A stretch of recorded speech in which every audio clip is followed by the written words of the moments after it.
Hello, my name is Nicole Gurley, and I'm a college transition counselor here in Orange County Public Schools. Today, we're going to be discussing applying to the top schools in our nation.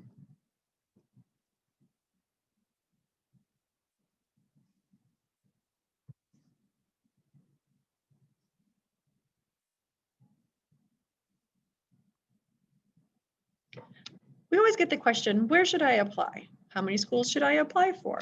Just trying to figure out what exact schools they should apply to. We usually recommend focusing on 3 different categories. One would be our safety schools. These would be the schools that you know for sure that you're going to get accepted to. For instance, Valencia College, or maybe the UCF Top Night program. Schools that you do not have to worry about. Then we recommend applying for some match schools. These would be the schools where your average GPA and test score fall into what they normally accept. Then we recommend you applying to a couple of reach schools. This is where the admission standard somewhat exceeds your credentials, and they're usually pretty difficult to get into. Today, we're going to be focusing on those reach schools. Every year, U.S. News and World Report comes out with the top 20 colleges and universities. Here in Orange County, if you get accepted to one of these top 20 colleges, you are considered a super scholar. You'd be invited to a special banquet in the spring, as well as a board meeting, and you would have your name on our OCPS website. This year, the top schools, we're looking at various data points: freshman retention rates, graduation rate, strength of faculty. These universities also offer a full range of undergraduate programs, and they emphasize faculty research. These schools also have financial aid packages that are amazing. They really pride themselves on their students not coming out with a lot of loans.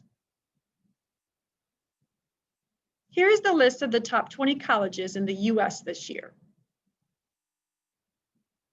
Some I'm sure you've heard of: Princeton, Harvard, Yale, Stanford, and I'm sure there's some on the list too that you might need to do some more research on.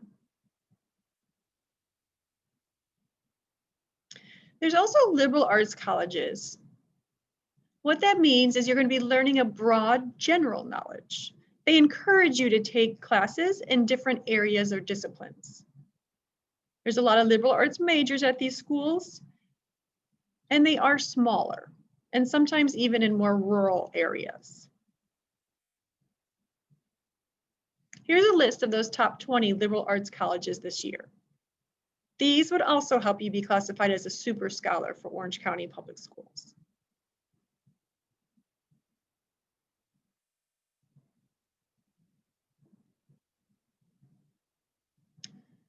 So the application process. The first thing you need to do is research what type of application the school you want to apply to uses.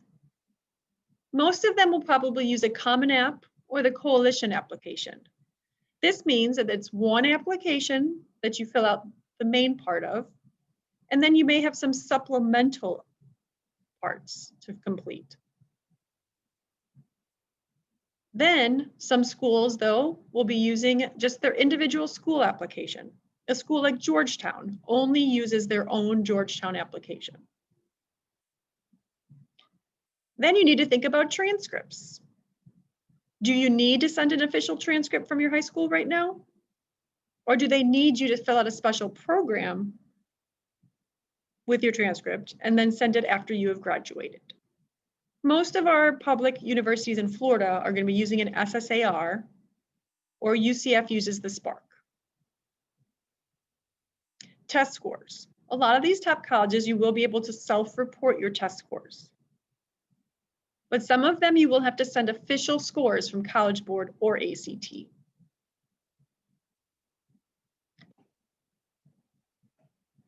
Some of these top colleges are going to be test optional.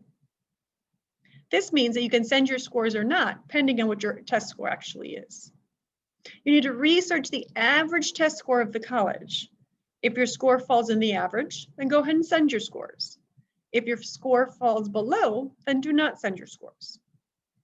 Most schools, if you decide to do test optional, you can change later for them to look at your scores if you get a better one.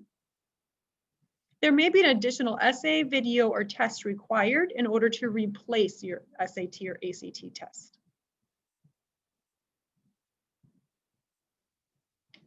Part of the application process will also be extracurricular activities or community service.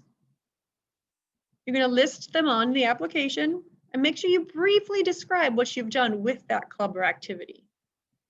Also note any leadership roles that you've had. Sometimes they may just prefer you to attach a resume, which you can do as well. Another part of the application process would be recommendation letters. Make sure you give teachers and counselors plenty of time to fill out these.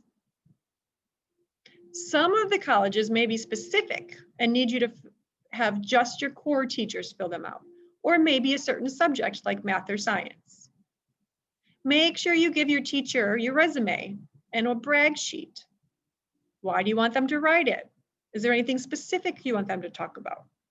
Make sure you have an open discussion with your recommender before they write the letter.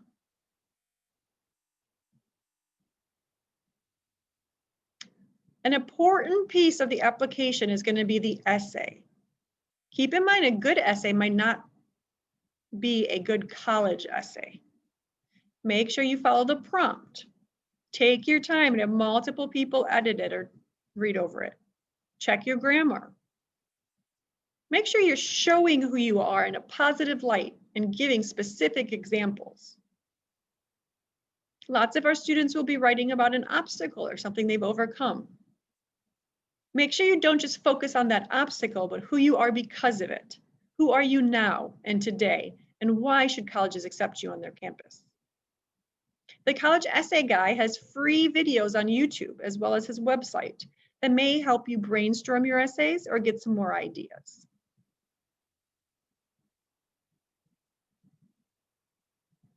What types of students are these schools looking into?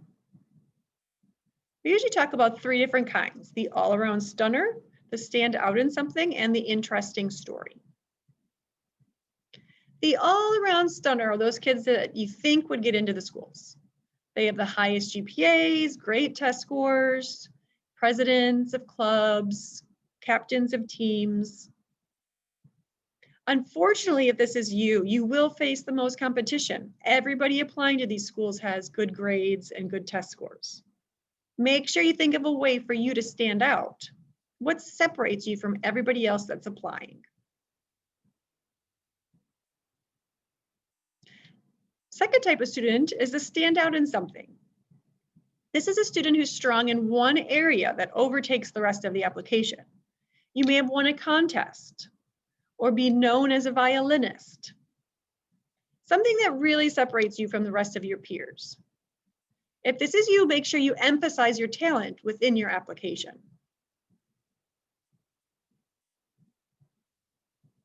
The last one's going to be the student that has an interesting story. You may have overcome some obstacles or have something unique in your background. Schools are looking for diversity, so this may be able to be used in your benefit. If this is you, make sure you have an amazing essay describing your story and who you are today because of it.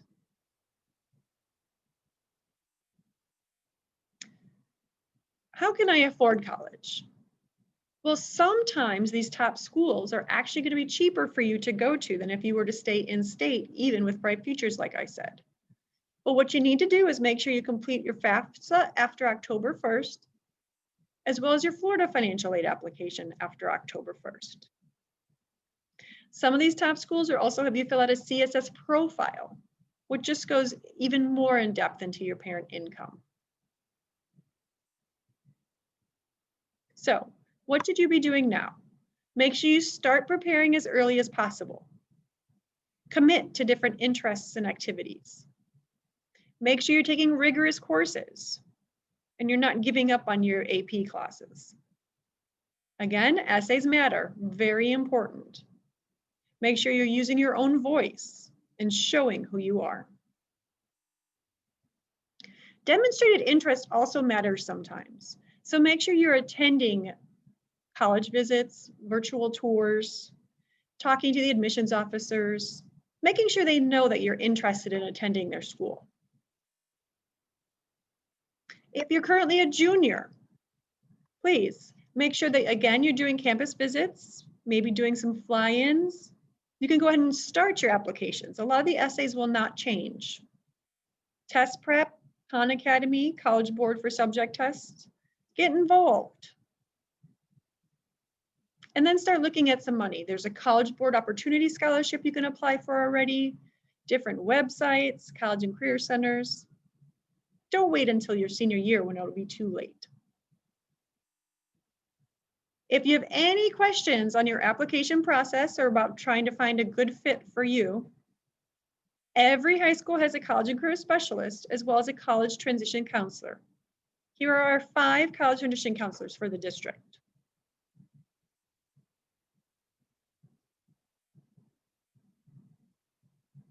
Lastly, if you wanted even more resources, every Friday we're going to be on YouTube Live on the OCPS College and Career YouTube channel.